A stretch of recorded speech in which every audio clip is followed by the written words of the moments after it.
Tony Savage, and I created Between Two Yetis, where we take our Yeti coolers all around the world and meet people from all walks of life to learn what it is that gets them out of bed. Our aim is to show the humanity in the world by giving people the opportunity to share their story. This is Nelson Dellis. He's a 4-time USA memory champion and runs a charity called Climb for Memory, where he raises awareness of Alzheimer's disease by organizing climbing expeditions up some of the world's greatest mountains. We decided, why not take the show up a mountain on one of his next trips? So we worked out how to strap them to our backs, got together some friends, and flew out to Kilimanjaro. This is our adventure climbing to the roof of Africa. Alright, so I don't know what I'm calling this. This is Kilimanjaro special. Yeah, The Kilimanjaro special, yeah. And we are back between two yetis for the Kilimanjaro special with my roommate and lover to be, Julio de Pena. De Pena. De Pena. Yeah, but it's okay. I'm English, I have real problems That's with cool. Spanish. That's cool. That works. Names.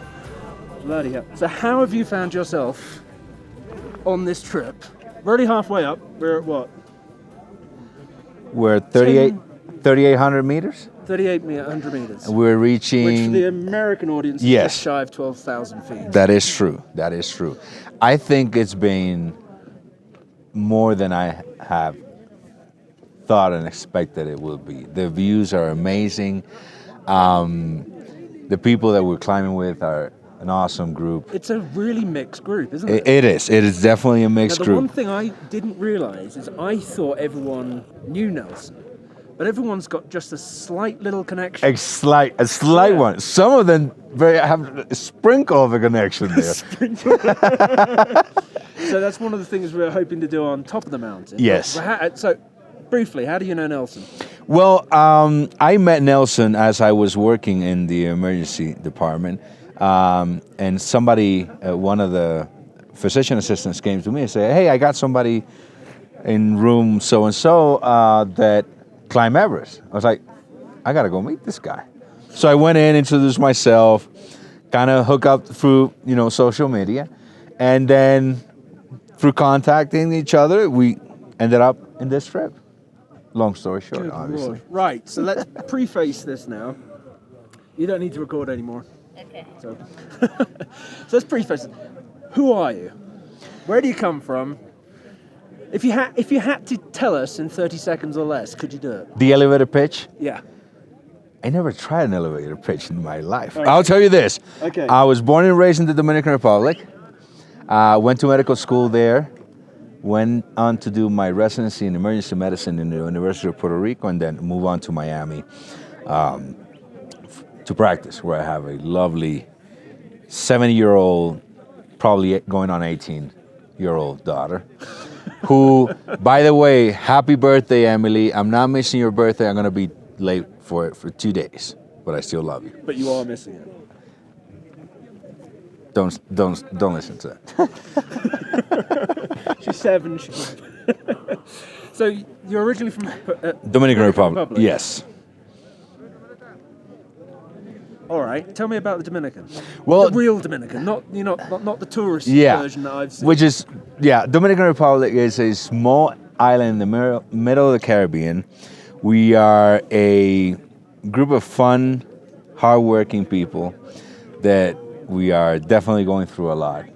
We are called part of the developing countries, and then in some ways we seem to be way behind. But we love to have people around. We love to welcome people to our country. We want people to come down and see us and meet us and enjoy a small but wonderful island that we have. We have everything. We have beautiful beaches, we have high mountains, and everything in between. So from there you went to... From then I went to University of Puerto Rico to do emergency medicine. Why was that? Dominican didn't offer that? Well, type of thing? interesting thing. I went to it was starting. The emergency medicine programs were starting in the Dominican Republic by the time I decided I wanted to do emergency medicine, and I was studying for my boards, and that's when I jumped into University of Puerto Rico. I wanted to. One of the things from our island is that we tend to believe that from outside is better, and I think it's true for every country. Okay, so you left to that. I left to be trained so I could come back and do something. And will you go back? I do go back. I do go back at least 4 or 5 times a year. Okay. I work on different projects there. I work with different emergency medicine residencies. I work on teaching emergency medicine with residents. I'm currently trying to get together a group of medical students from the U.S. to do medical missions into the Dominican Republic. There's a lot of help needed in healthcare. Yeah. And so yeah, I do go back often and help in any way I can. Your speciality is emergency room. Emergency medicine. All right, let's have some stories. You want stories? Stories. So I have to keep it light because I have to protect patient privacy. But let's say 75-year-old female patient comes in complaining of something bothering her in her abdomen, because this is what everybody loves to know. What is the strangest thing I have pulled out of somebody's orifice? I had to pull out a vibrator out of a 75-year-old female. 75-year-old female? Yeah. It had gone so far inside of her? Yes. You had to cut her open? No. I had to dig, and thank God for her, I was able to grab it and pull it out. Like a cow, you had your hand up in... Yeah, kind of. All right. Okay. Because I'm telling you this because this is the most asked question, mostly to emergency physician guys. But it just goes to show you, we can feel pleasure in any way, shape, or form. No, the highest, at any age in our lives. Do you know what the highest rate of STI transmission rate is? Where it is? It's in the old population. Old population, the old people's home. Because there's one old boy who's got about 20-to-1 ratio, and he's just taking Viagra morning, noon, and night, and whipping around. Well, I'll put it to you this way: you're 75, you get a hard on, you don't want to put a condom in. It's just not going to work. All right, off 80-year-old cock. So what's the most challenging thing you've had to deal with then? Well, it's always hard to tell someone's family, someone's parents, or someone's daughter, someone's father that they died, their family died, especially when it's unexpected. So that first time then? Yeah, that first time was not fun at all. I was in training and I had to tell the mother of a 8-month-old baby girl. What happened? We don't know until this time. You know, babies do crash and they crash and burn. Oh, is the SID suddenly? No, well, it could have been. It was more related to vomiting and diarrhea and dehydration, but that was definitely hard. Wow. And so, but through this, then you met Nelson. Nelson had what? What was wrong with him? He had.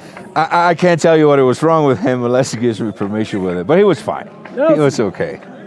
Can we divulge your medical history? Okay, that's as good as a written. All right. So Nelson was having some chest pains. And we needed to make sure it wasn't his heart or his lungs. He was coughing up chunks of lung, wasn't he? Not in this case. He did in the past. Right, okay. But not in my case. In my case, he did develop a pulmonary embolism after a climb from Everest, actually. And that led to a removal part of his lung, which then it predisposes you for many pulmonary issues, including a pulmonary edema, a clot in your lungs, put it that way. So when he got into my emergency department complaining of chest pain, we needed to make sure that was not the case. So, yeah, I had to do some wilderness medicine, kind of related thing into the emergency room. Wow. So my brother-in-law, the guy who's married my wife, he does the same thing. Yeah. And he just loves the variety of it. And that's what many emergency physicians will say that they love about our we have a nice background here.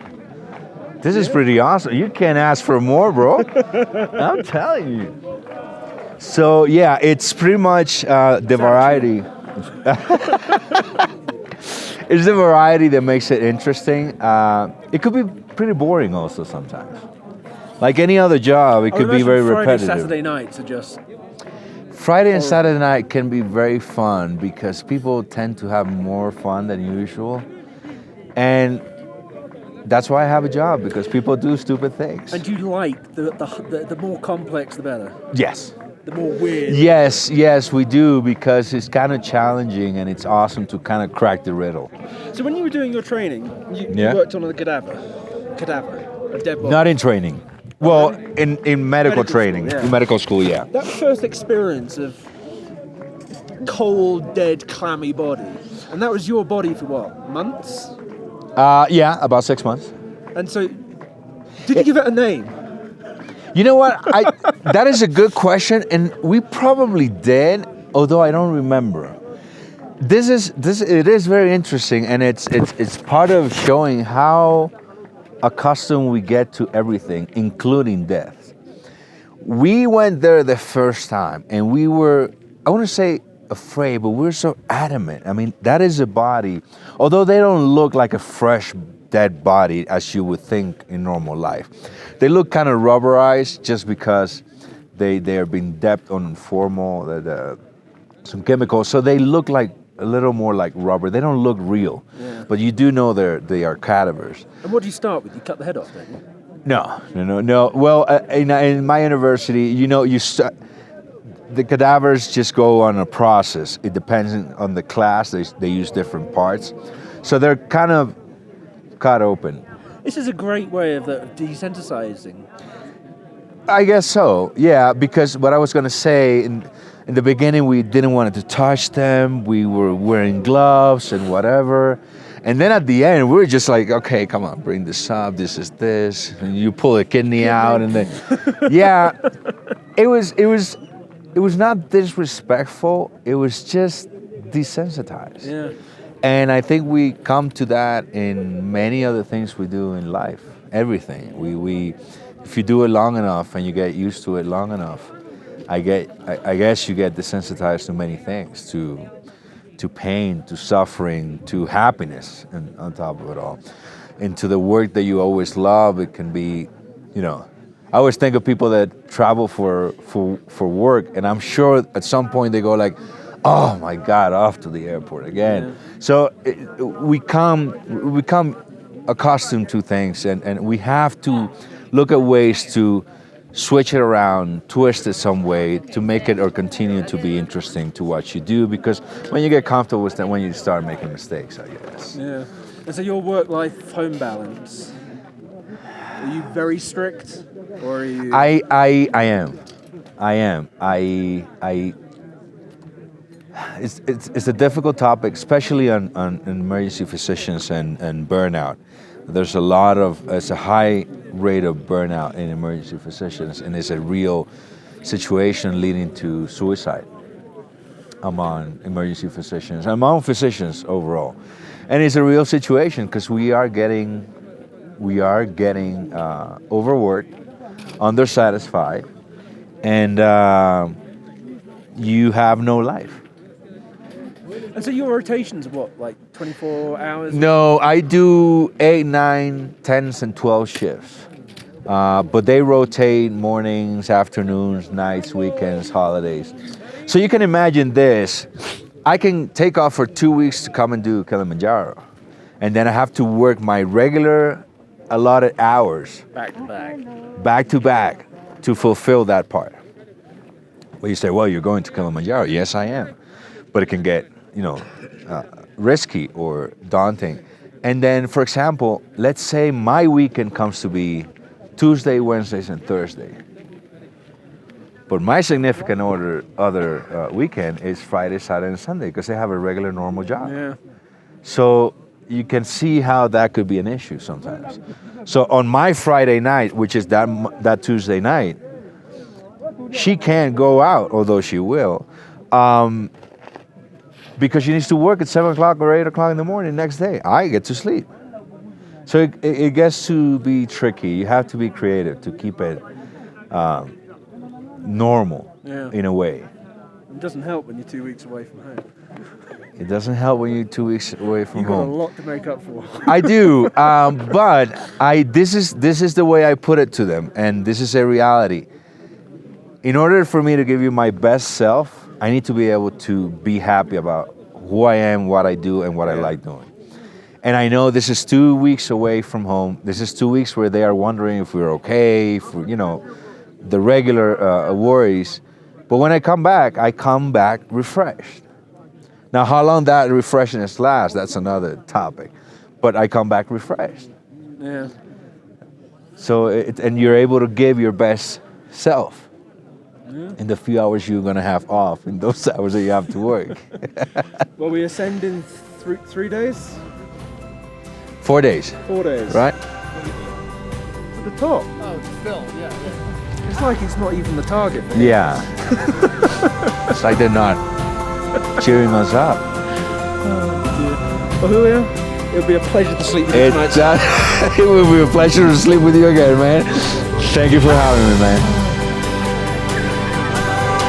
Guys, stay tuned. There's more coming, and this is gonna get better.